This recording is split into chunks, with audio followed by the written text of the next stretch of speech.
राम राम राम राम राम राम राम राम राम नारायण नारायण। तीसरे अध्याय के 27वें श्लोक में अहंकार विमूढ़ात्मा कर्ताहम इति मन्यते, इसमें आए मन्यते पद से जो बात कही गई थी उसी का निषेध यहां नैव किंचित करोमीति युक्तो मन्येत तत्ववित्, इसमें आए मन्येत पद से किया गया है। मन्येत पद का अर्थ मानना नहीं है, प्रत्युत अनुभव करना है, क्योंकि स्वरूप में क्रिया नहीं है, ये अनुभव है, मान्यता नहीं है। कर्म करते समय अथवा न करते समय दोनों अवस्थाओं में स्वरूप में अकर्तापन ज्यों का त्यों है। इसलिए तत्वविद पुरुष यह अनुभव करता है कि कर्म करते समय भी मैं वही था और कर्म न करते समय भी मैं वही रहा, अतः कर्म करने अथवा न करने से अपने स्वरूप में क्या फर्क पड़ा, अर्थात स्वरूप तो अकर्ता ही रहा। इस प्रकार प्रकृति के परिवर्तन का ज्ञान तो सबको होता है, पर अपने स्वरूप के परिवर्तन का ज्ञान किसी को नहीं होता। स्वरूप संपूर्ण क्रियाओं का निर्लिप्त रूप से आश्रय, आधार और प्रकाशक है, उसमें कभी किंचिन मात्र भी परिवर्तन की संभावना नहीं है। स्वरूप में कभी अभाव नहीं होता। जब वह प्रकृति के साथ राग से तादात्म्य मान लेता है तब उसे अपने में अभाव प्रतीत होने लगता है। उस अभाव की पूर्ति के लिए वह पदार्थों की कामना करने लग जाता है। अब कामना की पूर्ति के लिए उसमें कर्तापन भी आ जाता है, क्योंकि कामना हुए बिना स्वरूप में कर्तापन नहीं आता। प्रकृति से संबंध के बिना स्वयं कोई क्रिया नहीं कर सकता, कारण कि जिन कर्णों से कर्म होते हैं वे कर्ण तो प्रकृति के ही तो है। कर्ता कर्ण के अधीन होता है। जैसे कितना ही योग्य सुनार क्यों न हो, पर वह अहरन, हथौड़ा आदि औजारों के बिना कार्य नहीं कर सकता। ऐसे ही कर्ता कर्णों के बिना कोई क्रिया नहीं कर सकता। इस प्रकार योग्यता, सामर्थ्य और कर्ण ये तीनों प्रकृति में ही है और प्रकृति के संबंध से ही अपने में प्रतीत होते हैं। ये तीनों घटते बढ़ते रहते हैं और स्वरूप सदा ज्यों का त्यों रहता है, अतः इनका स्वरूप से संबंध है ही नहीं। कर्तापन प्रकृति के संबंध से है, इसलिए अपने को कर्ता मानना परधर्म है। स्वरूप में कर्तापन नहीं है, इसलिए अपने को अकर्ता मानना स्वधर्म है। जैसे ब्राह्मण अपने ब्राह्मणपन में निरंतर स्थित रहता है, ऐसे ही तत्वविद अपने अकर्तापन में निरंतर स्थित रहता है।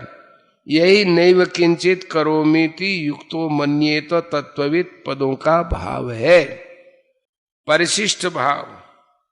विवेकशील ज्ञान योगी पहले कर्मेंद्रियां, ज्ञानेंद्रियां, अंतःकरण तथा प्राणों से होने वाली क्रियाओं को करते हुए भी मैं स्वयं कुछ भी नहीं करता हूं ऐसा मानता है।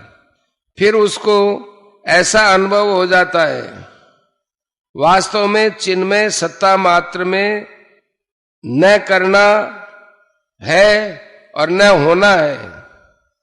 स्थूल, सूक्ष्म और कारण शरीर में होने वाली संपूर्ण क्रियाएं प्रकृति में ही होती है, स्वयं में नहीं। अतः स्वयं का किसी भी क्रिया से किंचिन मात्र भी संबंध नहीं है। अविवेक पूर्वक अहम को अपना स्वरूप मानने से जो अहंकार विमूढ़ात्मा हो गया था 3:27 में, वही विवेक पूर्वक अपने को अहम से अलग अनुभव करने पर तत्वविद हो जाता है, अर्थात उसमें कर्तृत्व नहीं रहता, वह निरंतर चिन्मय तत्व में ही स्थित रहता है।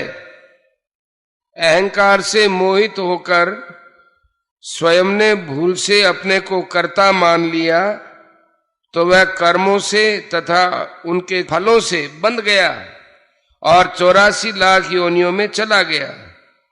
अब अगर वह अपने को अहम से अलग माने और अपने को कर्ता न माने, अर्थात स्वयं वास्तव में जैसा है वैसा ही अनुभव कर ले, तो उसके तत्वविद होने में आश्चर्य क्या है। तात्पर्य यह है कि जो असत्य है वह भी जब सत्य मान लेने से सत्य दिखने लग गया, तो फिर जो वास्तव में सत्य है उसको मान लेने पर वह वैसे ही दिखने लग जाए, तो इसमें क्या आश्चर्य है। वास्तव में स्वयं जिस समय अपने को कर्ता भोक्ता मानता है उस समय वह कर्ता भोक्ता नहीं है। शरीरस्थोपि कौन्तेय न करोति न लिप्यते, कारण कि अपना स्वरूप सत्ता मात्र है, सत्ता में अहम नहीं और अहम की सत्ता नहीं। अतः मैं करता हूं ये मान्यता कितनी दृढ़ हो है तो भूल ही, भूल को भूल मानते ही भूल मिट जाती है, नियम है। किसी गुफा में सैकड़ों वर्षों से अंधकार हो तो प्रकाश करते ही वह तत्काल मिट जाता है, उसके मिटने में अनेक वर्ष महीने नहीं लगते। इसलिए साधक दृढ़ता से मान ले कि मैं करता नहीं हूं, फिर यह मान्यता रूप से नहीं रहेगी, प्रत्युत अनुभव में परिणत हो जाएगी। जड़ चेतन का तादात्म्य होने से मैं का प्रयोग जड़ माने तादात्म्य रूप अहम के लिए भी होता है और चेतन स्वरूप के लिए भी होता है। जैसे मैं करता हूं इसमें जड़ की तरफ दृष्टि है और मैं करता नहीं हूं इसमें जड़ का निषेध होने से चेतन की तरफ दृष्टि है। जिसकी दृष्टि जड़ की तरफ है, अर्थात जो अहम को अपना स्वरूप मानता है, वह अहंकार विमूढ़ आत्मा है, और जिसकी दृष्टि चेतन स्वरूप की तरफ है वह तत्वविद है। जब साधक वर्तमान में मैं स्वयं कुछ भी नहीं करता हूं इस प्रकार स्वयं को अकर्ता अनुभव करने की चेष्टा करता है, तब उसके सामने एक बड़ी समस्या आती है। जब उसको भूतकाल में किए हुए अच्छे कर्मों की याद आती है तब वह प्रसन्न हो जाता है कि मैंने बहुत अच्छा काम किया, बहुत ठीक किया। और जब उसको निषिद्ध कर्मों की याद आती है तब वह दुखी हो जाता है कि मैंने बहुत बुरा काम किया, बहुत गलती की। इस प्रकार भूतकाल में किए गए कर्मों के संस्कार उसको सुखी दुखी करते हैं। इस विषय में एक मार्मिक बात है। स्वरूप में कर्तापन न तो वर्तमान में है, न भूतकाल में था, न भविष्य में होगा। अतः साधक को यह देखना चाहिए कि जैसे वर्तमान में स्वयं अकर्ता है, ऐसे ही भूतकाल में भी स्वयं अकर्ता ही था, कारण कि वर्तमान ही भूतकाल में गया। स्वरूप सत्ता मात्र है और सत्ता मात्र में कोई कर्म करना बनता ही नहीं है। कर्म केवल अहंकार से मोहित अंतःकरण वाले अज्ञानी मनुष्य के द्वारा ही होते हैं। 3 अध्याय का 27वां श्लोक। साधक को भूतकाल में किए हुए कर्मों की याद आने से जो सुख दुख होता है, चिंता होती है, यह भी वास्तव में अहंकार के कारण ही है। वर्तमान में अहंकार विमूढ़ आत्मा होकर, अर्थात अहंकार के साथ अपना संबंध मानकर ही साधक सुखी दुखी होता है। स्थूल दृष्टि से देखें तो जैसे अभी भूतकाल का अभाव है, ऐसे ही भूतकाल में किए गए कर्मों का भी अभी प्रत्यक्ष अभाव है। सूक्ष्म दृष्टि से देखें तो जैसे भूतकाल में वर्तमान का अभाव था, ऐसे ही भूतकाल का भी अभाव था। इसी तरह वर्तमान में जैसे भूतकाल का अभाव है, ऐसे ही वर्तमान का भी अभाव है, परंतु सत्ता का नित्य निरंतर भाव है। तात्पर्य है कि सत्ता मात्र में भूत भविष्य और वर्तमान तीनों का ही सर्वथा अभाव है। सत्ता काल से अतीत है, अतः वह किसी भी काल में कर्ता नहीं है। उस कालातीत और अवस्थातीत सत्ता में किसी काल विशेष और अवस्था विशेष को लेकर कर्तृत्व तथा भोक्तृत्व का आरोप करना अज्ञान है।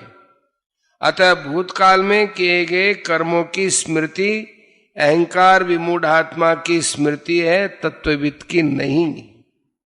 नैव किंचित करोमीति का तात्पर्य है कि क्रिया नहीं है पर सत्ता है।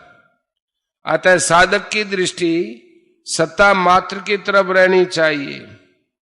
वह सत्ता चिन्मय होने से ज्ञान स्वरूप है और निर्विकार होने से आनंद स्वरूप है। ये आनंद अखंड शांत और एक रस है।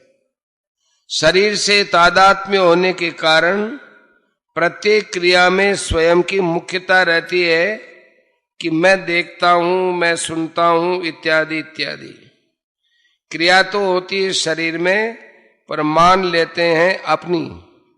स्वयं में कोई क्रिया नहीं है, वह करने और न करने दोनों से रहित है, 3 का 18 है। इसलिए शरीर के द्वारा क्रिया होने पर भी सत्ता मात्र अपने स्वरूप पर दृष्टि रहनी चाहिए कि मैं कुछ भी नहीं करता हूं।